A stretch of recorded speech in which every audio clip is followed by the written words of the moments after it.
Vamos a conversar esta mañana con el subsecretario del Interior, Juan Francisco Gali, desde el Palacio de la Moneda. Subsecretario, muchas gracias por estar en contacto con nosotros. Buenos días. Priscila, Andrea, ¿cómo están? Buenos días.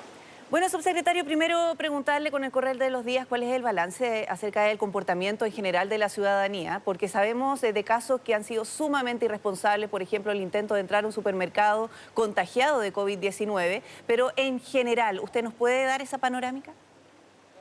A ver, yo creo que hay que distinguir muy claramente, ¿ah? La comprensión general de la población fue correcta. En días tuvimos incluso hasta más del 90% de reducción del traslado, del tránsito fuera de la región metropolitana. Y por lo tanto yo creo que la ciudadanía recibió el mensaje que había que quedarse en casa, había que respetar la cuarentena y para cuidar la salud propia y también para la de otros.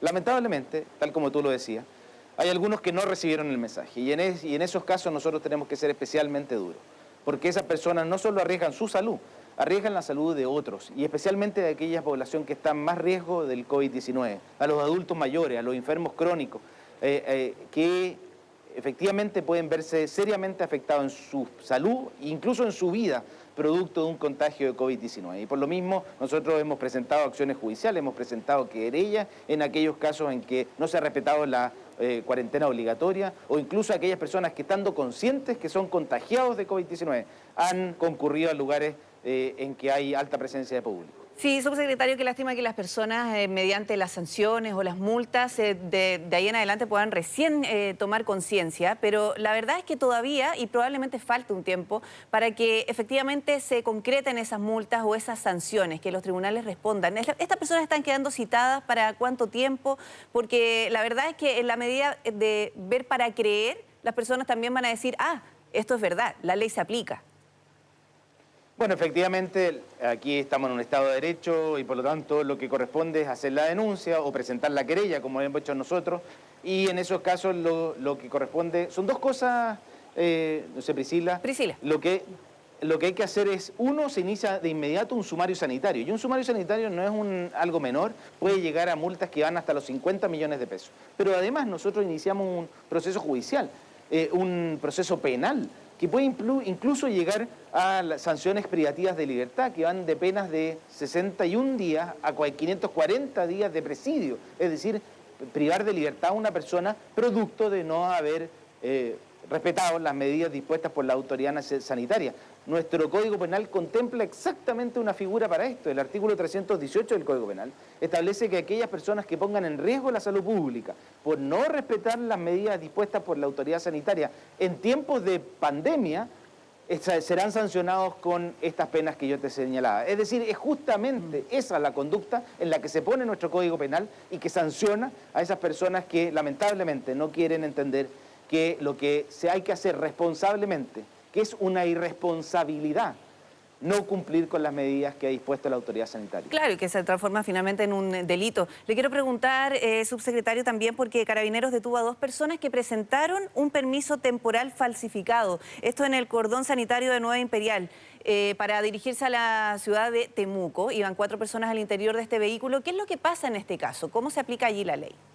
En ese caso es aún peor el delito, porque no solo se está incumpliendo la medida sanitaria, no solo se está incurriendo en el delito contra la salud pública, sino que además podría incurrirse en un segundo delito, que es la falsificación de un instrumento público o en un instrumento privado con el afán de incumplir otra norma. Y por lo tanto, ahí lo que corresponde es hacer la denuncia y que se investigue por parte de la Fiscalía. Y en esto hemos tenido mucha colaboración por parte de la Fiscalía Nacional.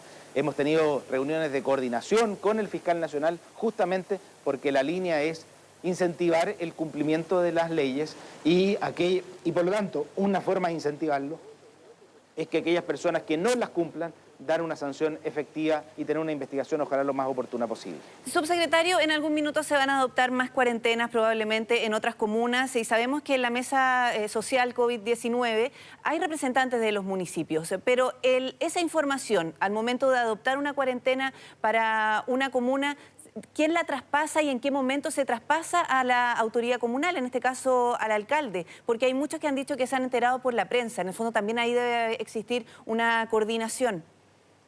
En general, lo que se hace, se está evaluando todos los días y tal como lo ha dicho el doctor Mañalich, el Ministerio de Salud, la autoridad sanitaria, evalúa todos los días cuáles son las medidas adecuadas frente a los datos que tenemos, frente al nivel de contagio, el aumento de los contagios, las zonas que están en que se concentran los contagios y si son trazables o no son trazables. Sin embargo, lo importante aquí es que en general las medidas se han ido tomando en una forma estratégica, tal como lo dijo el ministro Mañalich, esta es una cuarentena estratégica que va a ir aumentando o reduciéndose dependiendo de cuáles sean las características de la evolución de la enfermedad.